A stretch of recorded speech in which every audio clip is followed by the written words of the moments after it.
the United States that says, let's take our built environment and let's put energy performance standards on our built environment to meet the goals of where we need to go.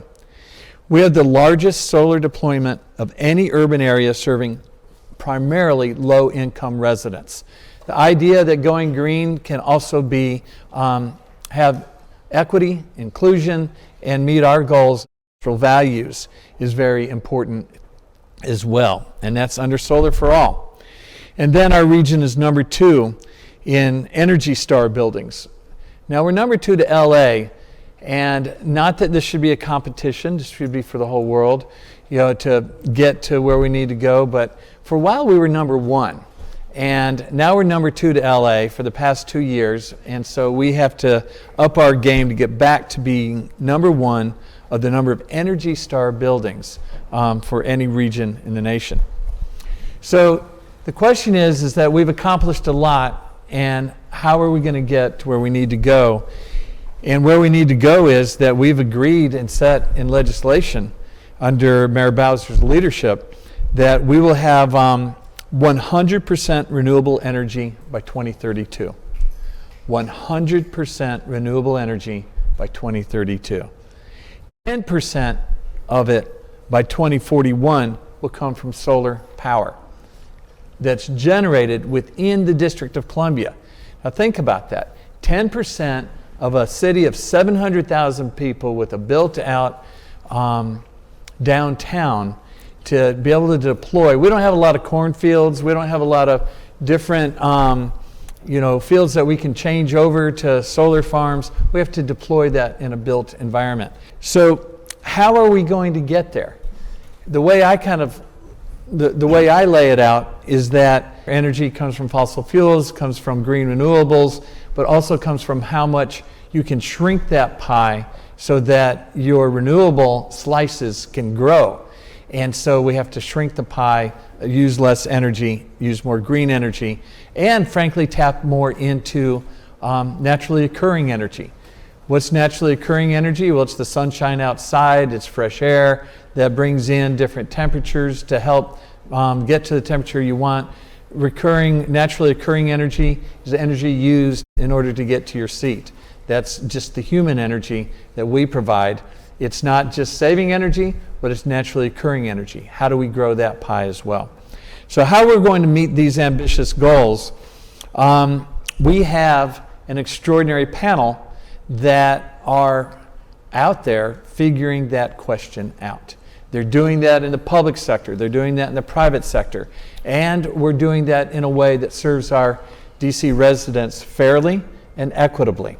That's for the leader of our People's Council, Sandra Matavu-Fry. So where we're going to start is we're going to start hearing from Ted Trabue. Now Ted has been, I think, the only director of the DCSU for a number of years, and the DCSU is the DC Sustainable Energy Utility. Now they don't generate power, but it's like Ben Franklin said, a penny saved is a penny earned. We believe a kilowatt saved is a kilowatt earned. And so that's what makes the SEU a utility, because of what the SEU can save us is measured, and then it really is like producing energy in a different way to think about it. So let's start with Ted. Ted, how are we going to get there in meeting these ambitious goals? Thank you for the invitation to the Public Service Commission staff here and the DOEE. I'm Ted Trabue, and for the last just about a decade, I've been the only managing director of the District of Columbia Sustainable Energy Utility, which means that for a decade, under the charge that was laid out in the Clean and Affordable Energy Act of 2008, we have been working towards the city's clean energy goals. It's not like we're just starting today by having this conversation. We've been at this for over a decade. Our goals on an annual basis are to help reduce electric consumption in the city by about 1% a year, and also the consumption of natural gas by almost 0.75% a year. And I'm very, very proud to say we have a 5-year contract with the Department of Energy and Environment. That contract expires 2 days from now. You guys were so kind as to extend another 5-year contract for us because we hit all of the goals under that contract. We are achieving the goals that we've set out for the city to help with energy efficiency, the reduction of the consumption of electricity, natural gas, and the deployment of renewable energy, solar. You're going to hear from a few excellent solar companies over the course of this panel.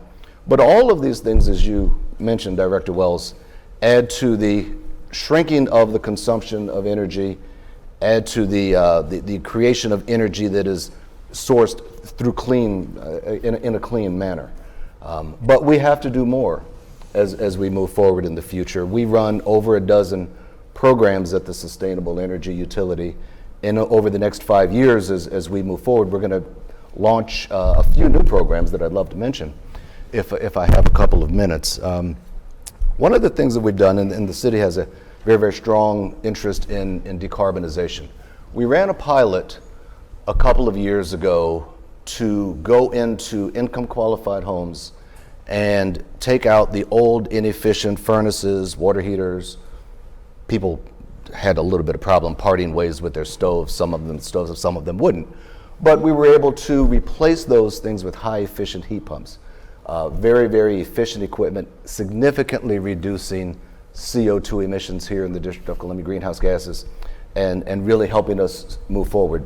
With this new contract that we have, we're going to launch a 5-year program to expand upon the pilot that we ran a couple of years ago and really look at opportunities for decarbonization here in the District of Columbia.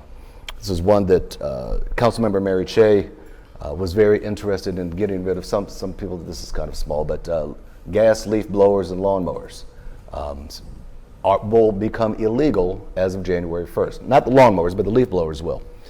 So we will run a program. Stifle your applause. Go ahead. Okay. They missed the applause line. But we will run a program to help our residents replace their gas-fired equipment with all the electric equipment. This is gasoline-fired equipment, of course, but again, we're going to run a program of that nature.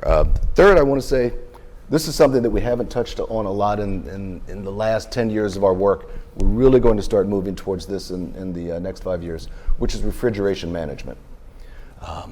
We have our company, and I should say we're not just a single company here in the District of Columbia. I work for a 501c3 nonprofit called VEIC. We're over 35 years old. We run statewide energy efficiency programs in Vermont, Ohio, here in the District of Columbia. We have programs that we run, feet on the ground in Wisconsin, Hawaii, just got a big contract out in California.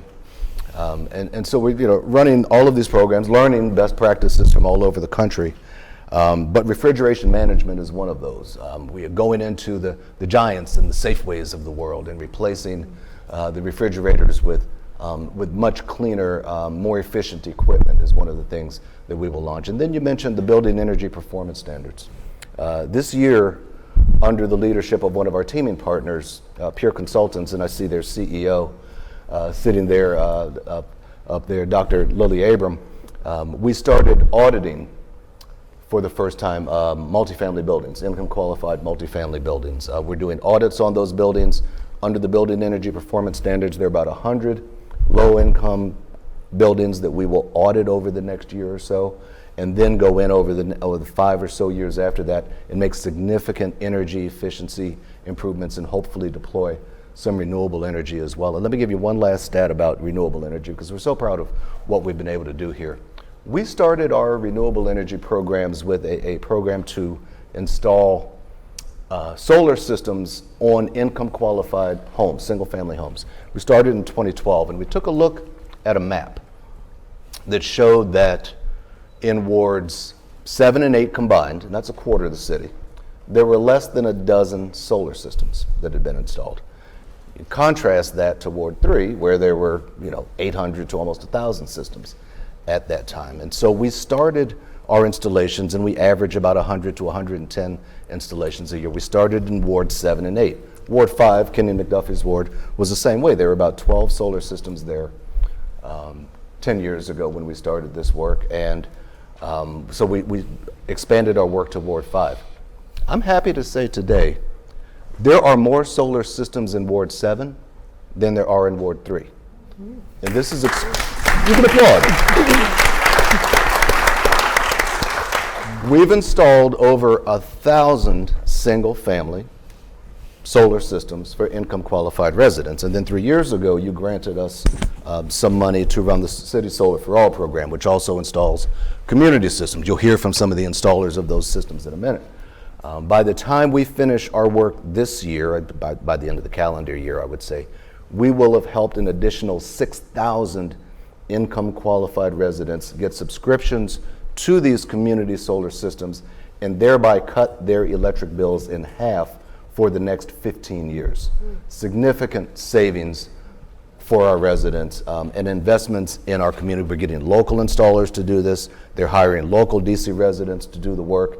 And it's a win-win throughout the city. And so these are just some of the ways that I think we will get to some of the city's long-term energy goals. There's not a silver bullet that's going to get us there. If there was, we wouldn't be sitting here in this beautiful auditorium having this conversation this afternoon.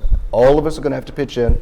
It's an iterative process that we might hand off to those fifth-generation Washingtonians in my house to help them finish off the job. But I'm convinced that this city has shown leadership over the last decade, and particularly under Mayor Bowser, and we will continue to succeed, and we will hit the goals that the mayor has laid out for us. Thank you very much for having me here this afternoon. Thank you, Ted. Thank you very much. So next we're going to hear from Keisha Powell. Let me tell you a little bit about Keisha Powell, that she has proven, at least in my experience, where I'm chair of DC Water and she's the chief operating officer at DC Water, to be one of the most effective, strong, visionary leaders of any utility in the United States, if not anywhere. We are fortunate to have her as a leader of our utility, and let me tell you a little bit about DC Water.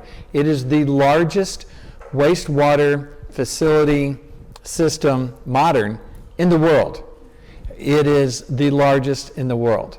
And we're recognized as having one of the most modern, far-reaching, innovative utilities in the country, and Ms. Powell is a leader of that organization. Now the question would be, what does drinking water and wastewater, what does that have to do with energy? Well, one of the first things we know is that they are our biggest customer in one location of using electricity and energy. And that's true in anywhere in the world that your wastewater treatment plants are generally your largest consumer of energy. Our largest customer is the federal government, but in one single place, it's our Blue Plains treatment plant.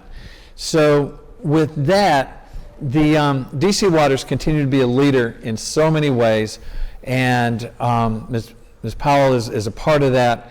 And now, Ms. Powell, tell us, what has DC Water been thinking about the future of meeting our mayor's ambitious goals of renewable energy and energy reduction and any of these things? Yes, thank you, Director. And I also want to thank Chairman Phillips and the Public Service Commission as well for inviting DC Water to be a part of this discussion, because often when we talk about climate resilience, water sector utilities are really looked at as the adapters.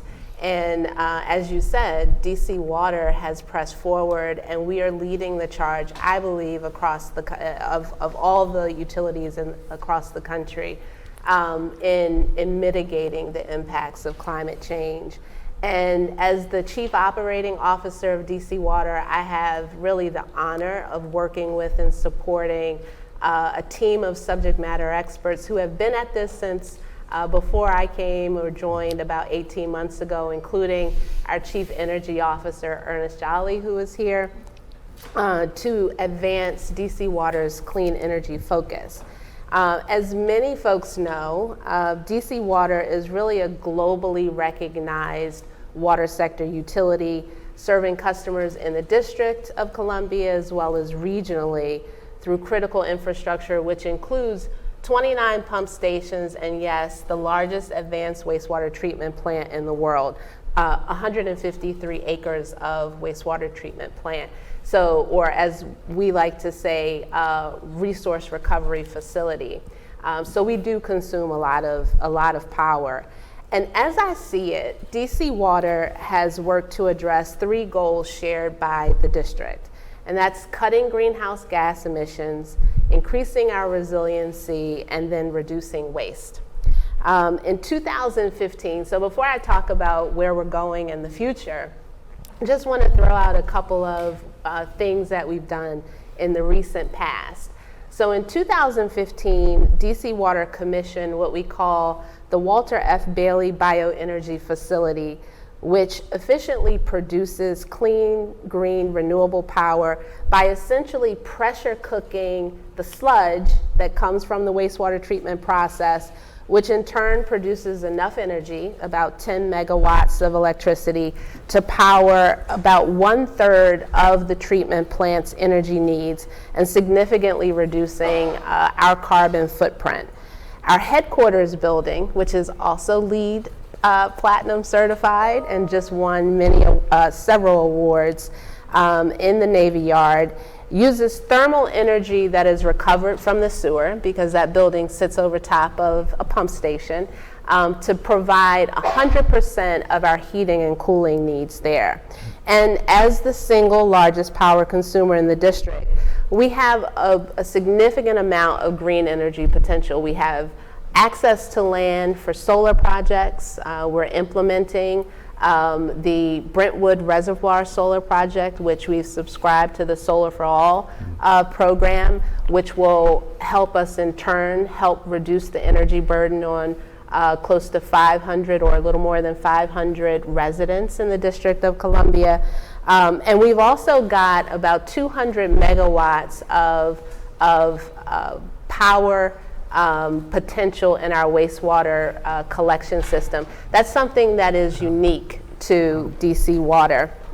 And then fast forward, in January 2021, earlier this year, we had an opportunity to present our case at the Advanced Energy Group's challenge, quarterly challenge, to win an opportunity to crowdsource expertise, which includes some of my panel colleagues here, that has helped us develop a project portfolio of clean energy opportunities that will allow us to attract funding so that we can further the goal and reach the district's carbon and equity goals. So I'd be happy to talk more about what we're doing in that process as we go through this discussion. Well, I know you just touched on a number of things, but it is remarkable, and I think as all of our region members, and Washingtonians in particular, are so proud of DC Water, and thank you very much. The only way we're going to achieve these goals is we're going to have to really activate the private sector. And the District of Columbia under Mayor Bowser again established one of the first urban or city green banks in the nation. And that's to use capital from the government to try to leverage and unleash capital from the private sector on behalf of meeting these goals. And the Green Bank is still somewhat new, but that is part of our kind of leverage point from the public to the private sector. And with us is we've got Donald Walker, Director of Operations of the DC Green Bank, here to tell us how the DC Green Bank is going to help DC meet these goals. Yes, thank you so much, Director Wells, for the great introduction and for the invite to this panel as well. You're absolutely right. At the end of the day, these things cost money, and the really ambitious goals that the mayor has put in place and the partnerships that we've been able to create, it's generous in a lot of different ways, but we have a big goal ahead of us to be able to put the public funding that we're getting into activating private sector money, which is incredibly important for us to be able to get to the 2032 goals, the 2050 goals, and even beyond. We are a little over 18 months under full operation, but knowing that that first 6 months was just our CEO, Eli Hobson, and then we quickly built a team after that. And so many of us within the past month have celebrated our first year anniversary, and we're really excited because we've been able to put some really good infrastructure in place and start building some really strong partnerships with many people here on this panel, but then also around the district, so that we can really start to leverage that privatized funding to be able to really start to make a lot of these projects work. DC Green Bank in general, the way that we are really looking at things and really thinking about filling the gap, because that's what a lot of our legislation and a lot of our goal is that a lot of communities have been left out of the conversation about sustainability. There was a reference to Ward 7 and Ward 8, and that's where we're starting as well in a lot of different ways, because there are a lot of just fundamental resources that may have been left out of those communities. One of the projects that we funded just recently, we made an announcement about it with our partners over at Medici Road, is really thinking about this concept of inclusive prosperity. And where that comes from is really thinking, okay, so if there's, with Medici Road, there are some food deserts that exist in these areas. And so we were able to help fund a project where 5 different projects actually, where there's going to be a new grocery store that's installed, affordable housing that's in that same building, and a community resource center that will be all in the same place. And so as we think about putting those pieces together and new construction that's coming up and retrofits that are coming up, we always say you can do that in a sustainable way, so that it's not just thinking about how can we help to build jobs in the area, how can we help to provide more resources in the area, but really thinking about how can we continue to close this gap of sustainability and the financing that's needed to be able to fund that. We're looking at 4 major areas of being able to fund different projects. One of them, our first one being solar. So thinking about what we need to do to be able to provide more solar energy around the district. The next one being green buildings. So as we think about construction and we think about building just in the district altogether, what are we doing to be more sustainable and to be able to continue to hit those goals? The third one being transportation electrification. There's a lot of different ways to be able to get around the city right now, but really thinking about personal vehicles, the bus fleets and everything else, and how we can electrify that so that, again, we can use that renewable energy to be able to get around the city a little bit more. And then the last one being green infrastructure and stormwater resilience.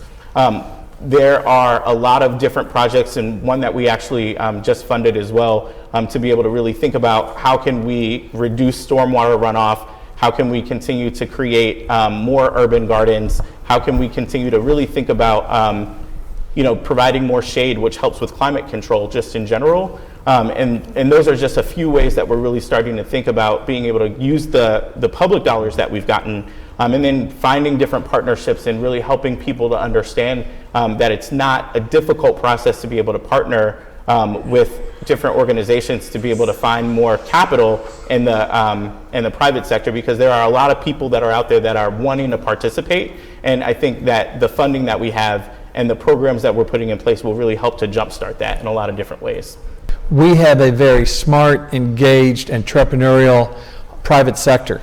We have people that are willing to take risks, but add smarts to it, and really be the new entrepreneurs in energy. And you almost think back to the times, 100 plus years ago, they were discovering oil and all these new companies were being built. Well, the new oil companies of America and the new entrepreneurs are harvesting solar, harvesting other means of energy. And we have a couple of those wildcatters with us who are figuring this out and creating viable businesses, and I just can't say enough, again, coming from the private sector where you're taking risks with in so many different ways, that we certainly want to help you from the public sector, but we sometimes just have to cheer you on and then meet your, where you're at. So one of those people is Gilbert Campbell, the co-founder and CEO of Volt Energy.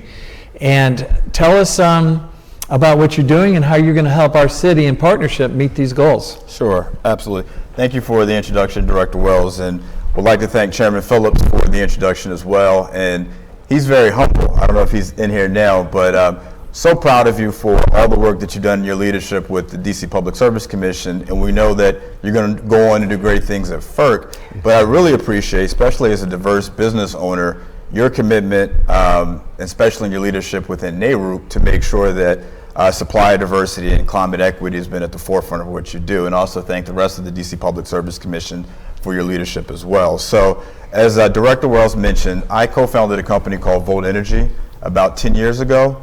And really at our heart of our corporate DNA, and it's something I personally truly believe in, it's really two things that drives our business. Number one is making sure that young people, and particularly young people of color, are thinking about clean energy as a career path. So a lot of our work plays out in that space. We've done a project in Southeast at one of the KIPP charter schools where we developed solar, but also helped create some education and some interactive learning for some of the students.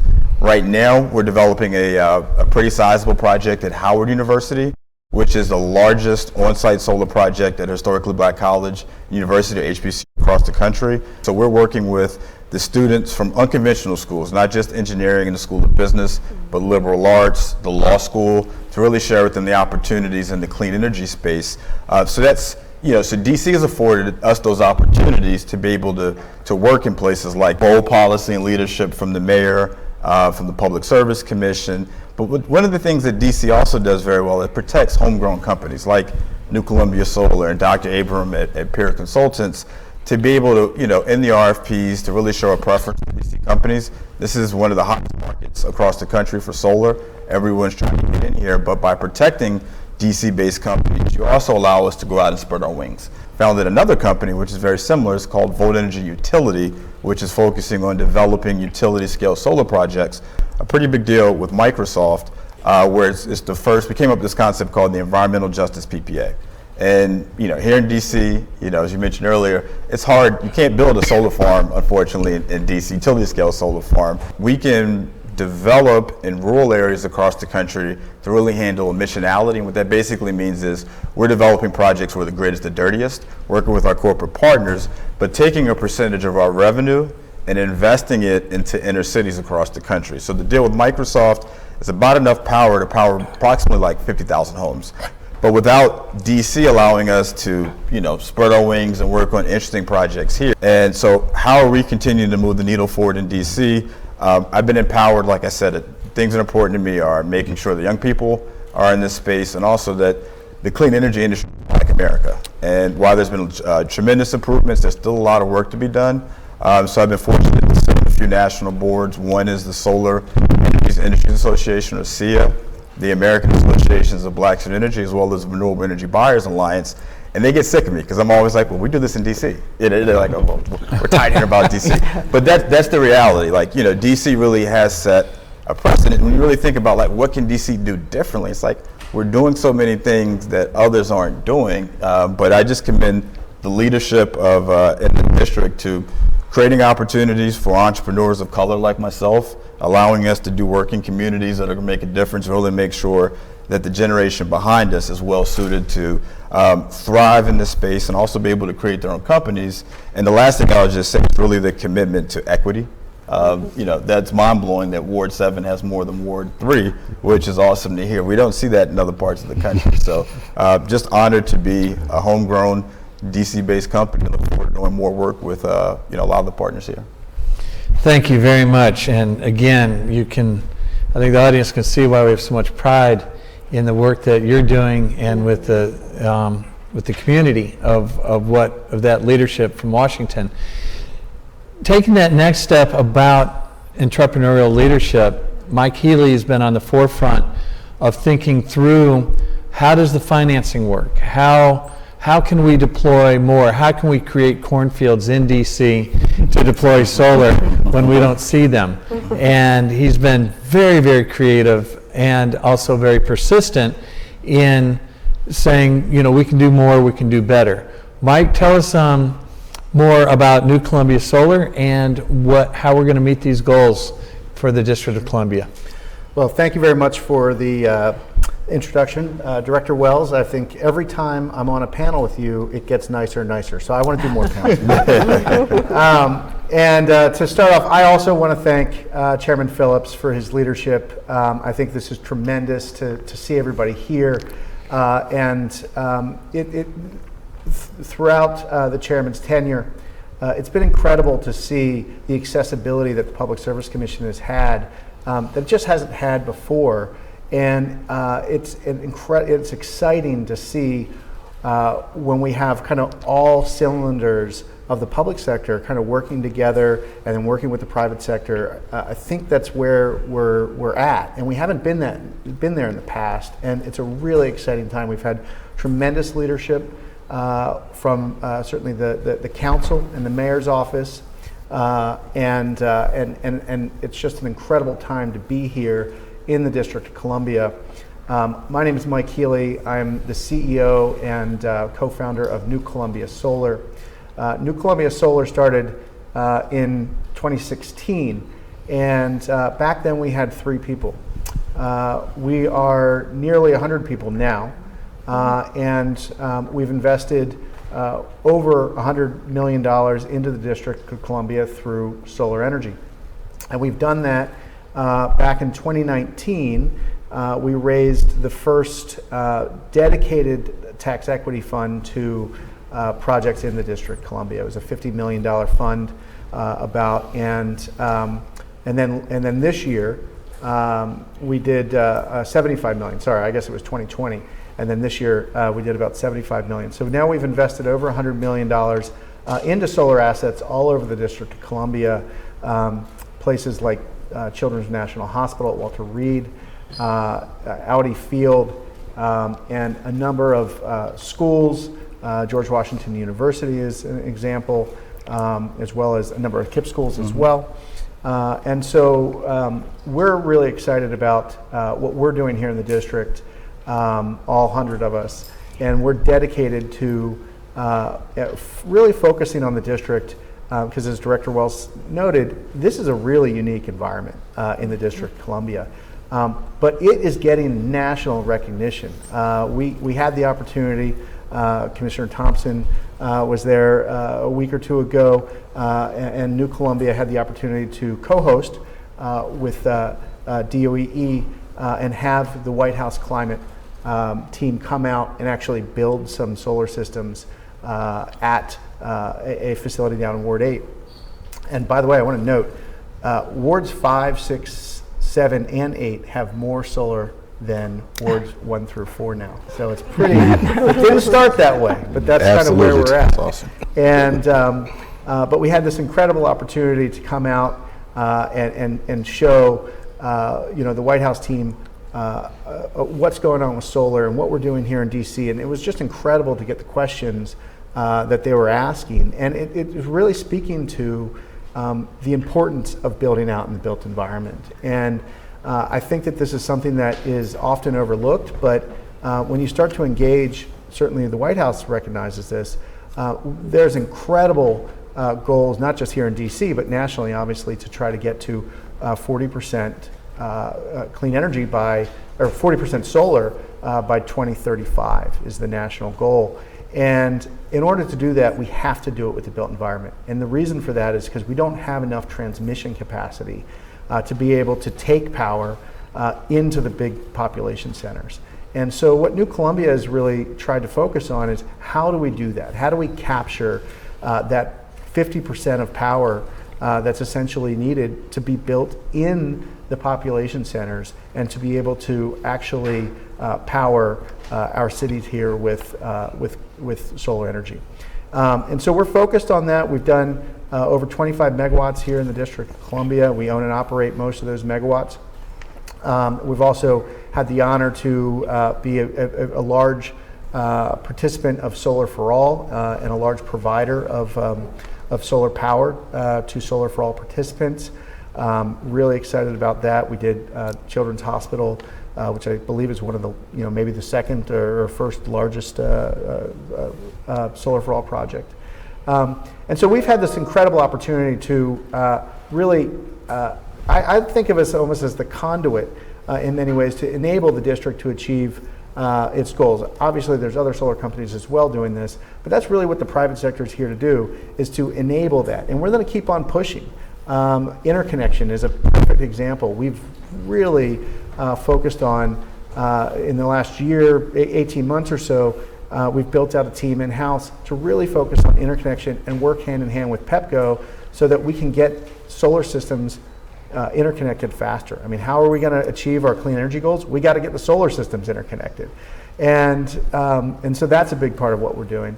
And then, of course, I mentioned this before, but it's really about a big part of this, and one of the things that I love is creating jobs. Here in the District of Columbia, we've created a ton of jobs. Most of our employees live and work here in the District of Columbia.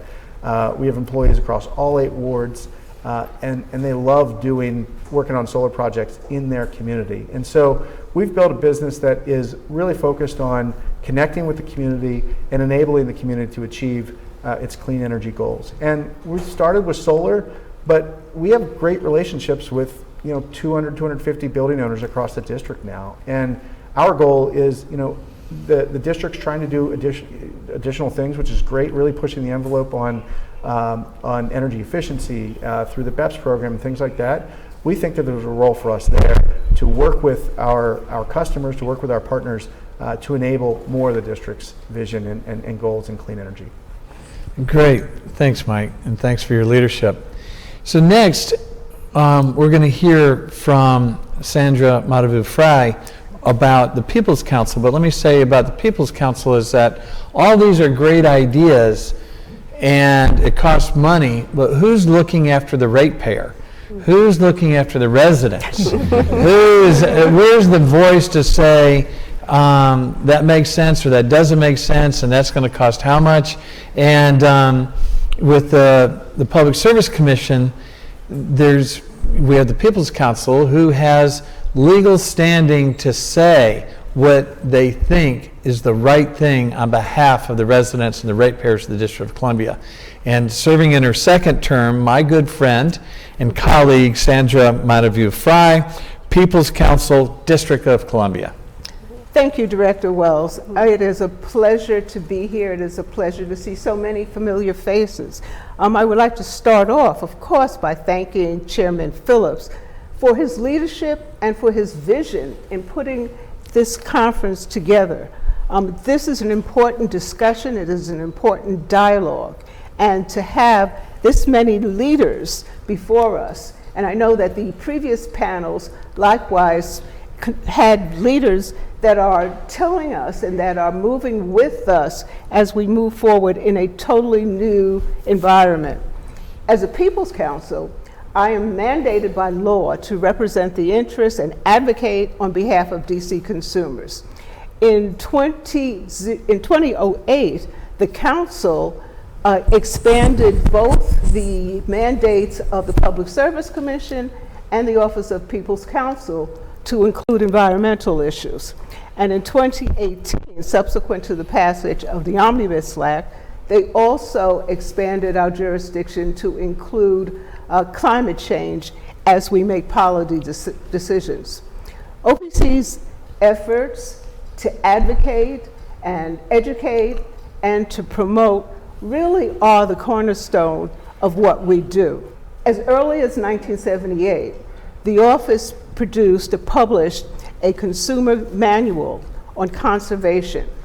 In the 80s, we were actively involved in the integrated least cost planning proceedings before the Public Service Commission.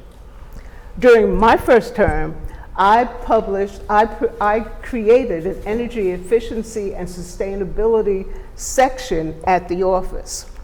And I commissioned the district's first value of service study in 2017. Last year, I established a climate change section in the office. And the goals of the climate change section is to ensure that the mission of the district to adapt to a changing climate comes in a meaningful way and provides benefits to all consumers. Suffice to say, OPC is not new to the party. But the more important thing is that we're going to continue to do everything that we can to ensure that there is a cleaner, environmentally sustainable city in an equitable manner for all DC consumers in all 8 wards. And I am so pleased to hear from Mr. Trabue and the other participants and the Greenback that Ward 7, Ward 8, Ward 5, that we are really making inroads in terms of actually participating. And that's because we are talking to our consumers there. We're sharing with them what the benefits are, what the availabilities are. But more importantly, we're listening to them. We're listening to what they say their needs are, and then meeting them where they are. We have to act now. What we know is that climate change is encroaching at an alarming rate. Regional climate change impacts include severe winter and summer events, and we're now seeing flooding. Meteorologists report that July was the 3rd hottest month on record in the district. So we really no longer have the luxury of pontificating on what we should do and what we can do. We have to act now. And I am proud that the district is a national leader promoting aggressive climate change goals and environmental improvements. And we have been so for a while. And as commissioner, I'm a commissioner person, as Director Wells has said, you know, we are at the forefront in the environmental change and meeting those needs. So that is something that the district itself must be commended for under Mayor Bowser's leadership, and really under the leadership of the people sitting at this panel and the leadership of people that are in the audience.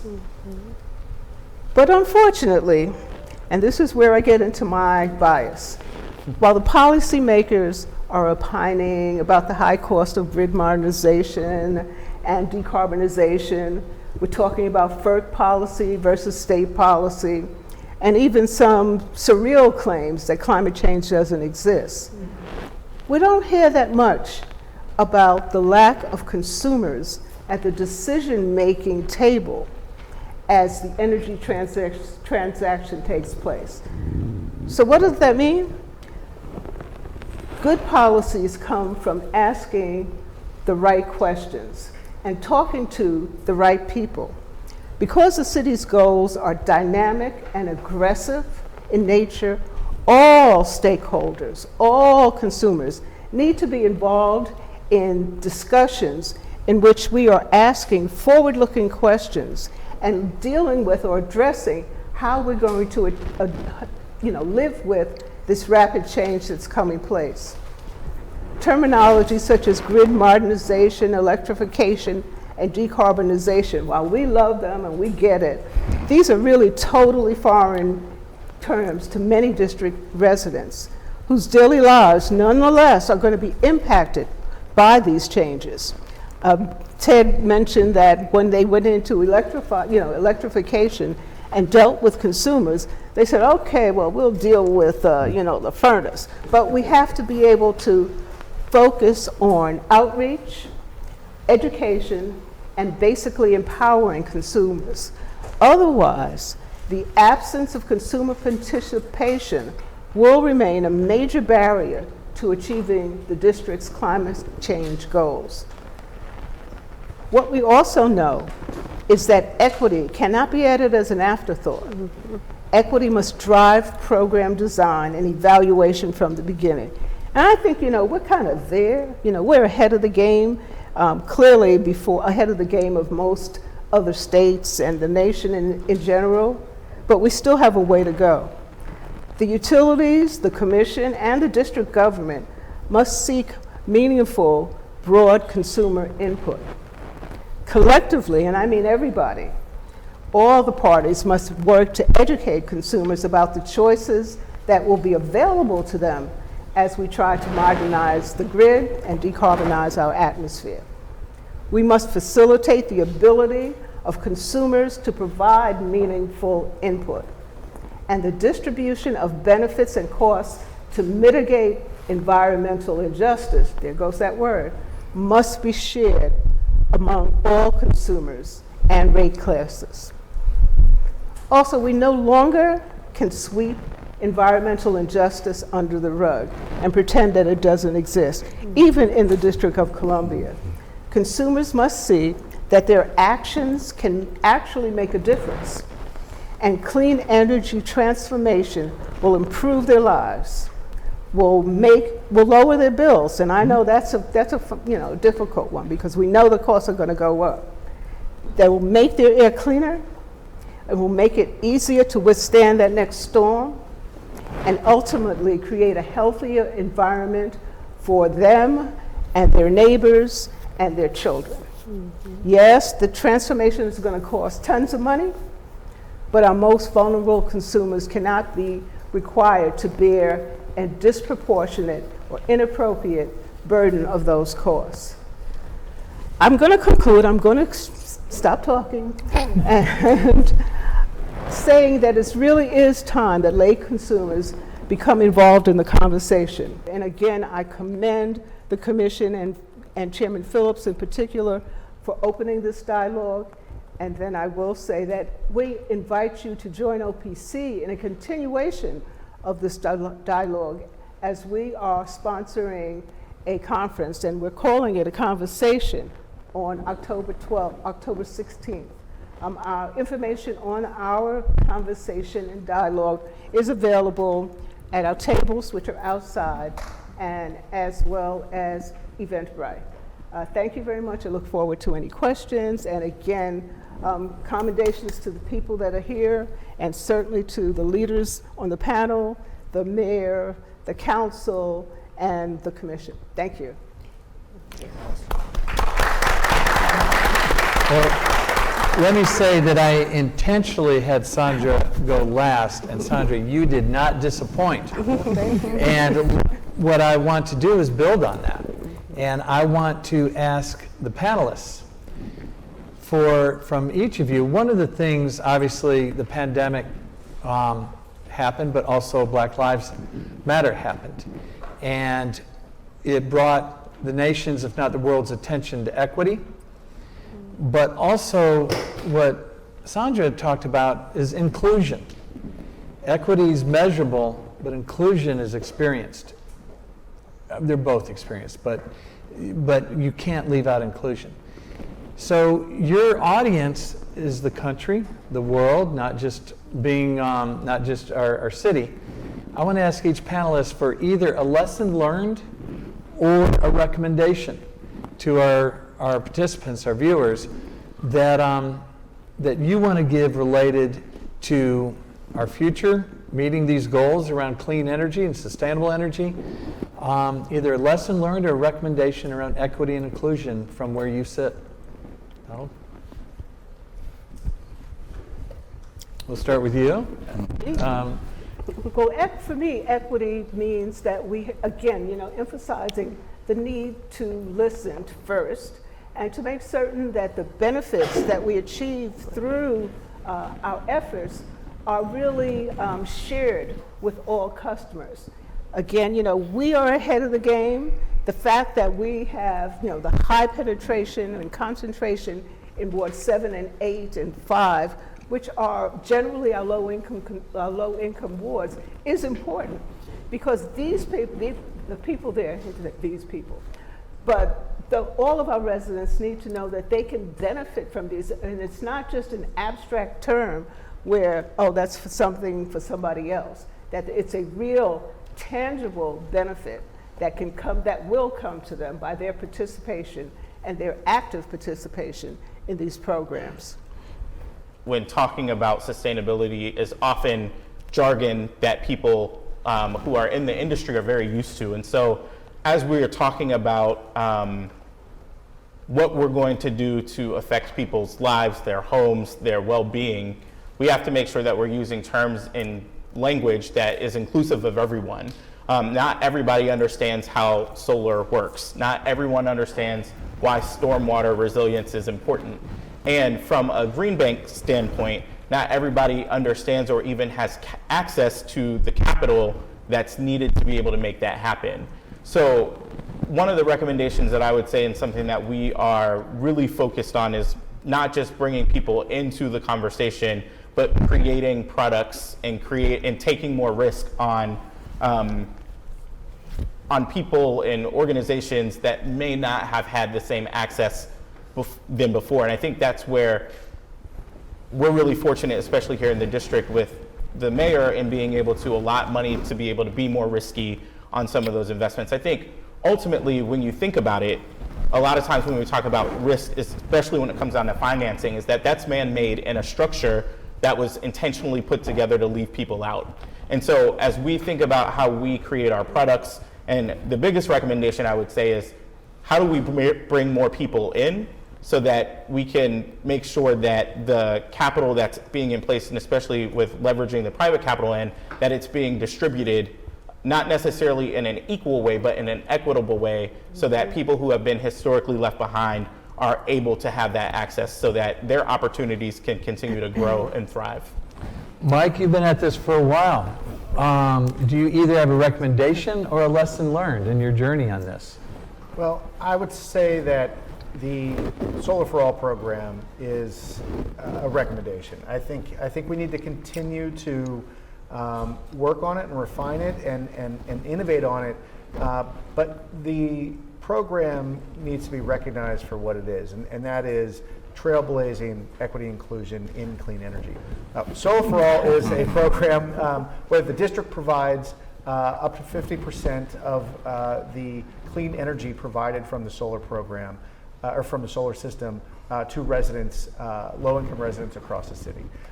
So we are basically putting solar on rooftops for 20 years, and for 20 years, residents across the city will benefit from the power from those solar systems.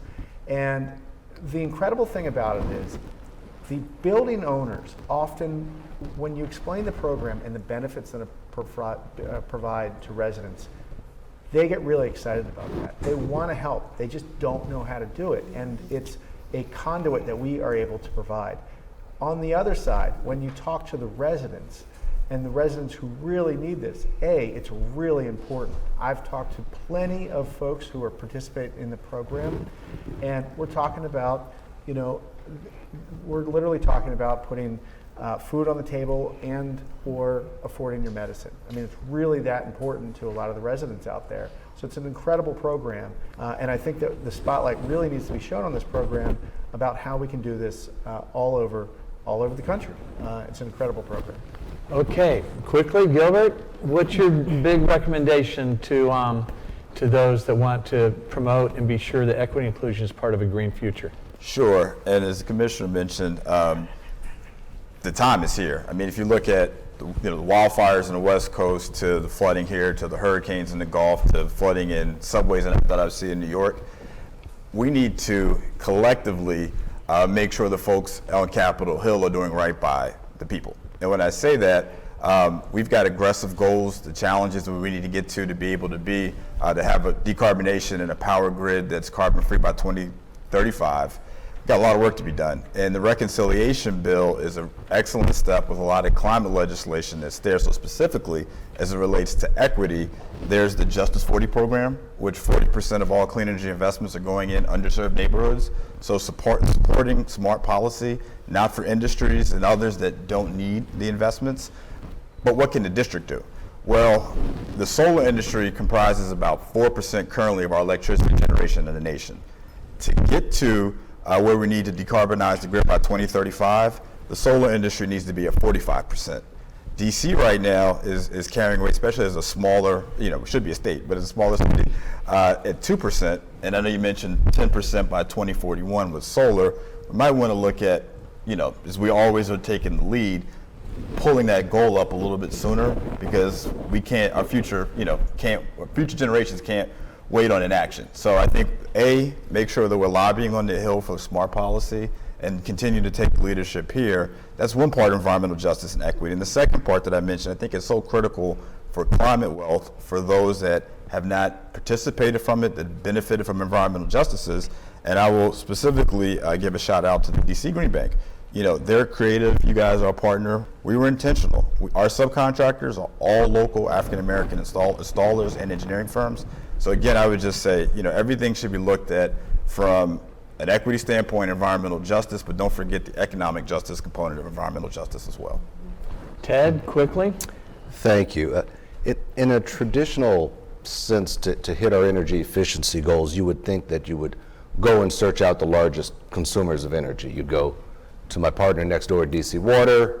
You go to the people who run WMATA with the metro system. You'd go to the federal government. You could knock on those doors and hit a lot of our energy reduction goals, completely missing out on the equation of equity. What I think your agency, Director Wells, has done very smartly is embedded in our contract for the last 5 years that 20% of our funds would be spent in the income qualified community for energy efficiency. 100% of our funds for renewable energy for solar are spent in the income qualified community. Moving forward, we're going to up that to 30% of our funds will be spent on energy efficiency in the income qualified community. That brings some equity into it as well, and I think that it was talked about, our residents are so important, not just as consumers, but hopefully as future employees in this. What we've done for years now is run a workforce development program where we take people from unemployment or underemployment, people who are returning citizens, and we put them through a 5-month externship where they are working on site with many of the installers of either solar or energy efficiency and other measures, so they can get this 5-month head start. Through this program, we've been able to put over 400 DC residents to work in full-time employment. We have over an 85% placement rate to put our DC residents in full-time employment. So we want to bring our residents along as well. Well, thank you. So, Keisha, I want you to wrap this up. I want you to... I was thinking about the answer to that You're question. going to do that. You're going to answer that question, but you've got a major workforce in the city. You provide job opportunities for people coming up. You also provide services and have to think about how to cost it out so that it's affordable. And now you're thinking through meeting green energy goals, clean environment, all this together. I know you, and I know that you have an engineer's perspective, so it's got to be measurable, but you, equity and inclusion is at the forefront of what you do. What's your recommendation of how we get there? Absolutely. I think it really starts with building on what the People's Council said, and that is that equity can't be an afterthought. And at DC Water, we have defined what our water equity lens is, which is making sure that our services are affordable, making sure that all communities are resilient in the face of climate change, making sure that there is meaningful engagement of the community about the investments that they're making sure that every community has an opportunity to benefit from the investments that are being made. And for us, looking at those investments means that we have to depart from this notion of equality and focus on equity. Equality is about putting in the same input.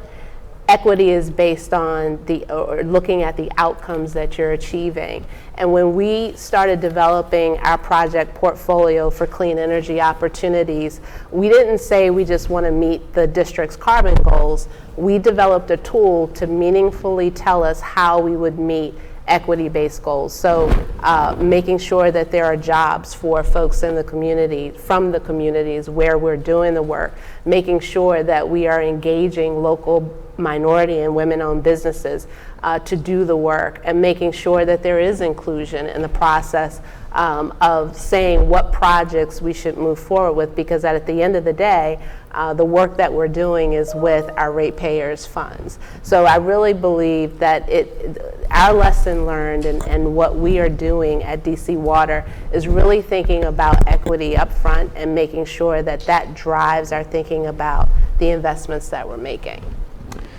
Perfect. Let's have a round of applause for this amazing panel.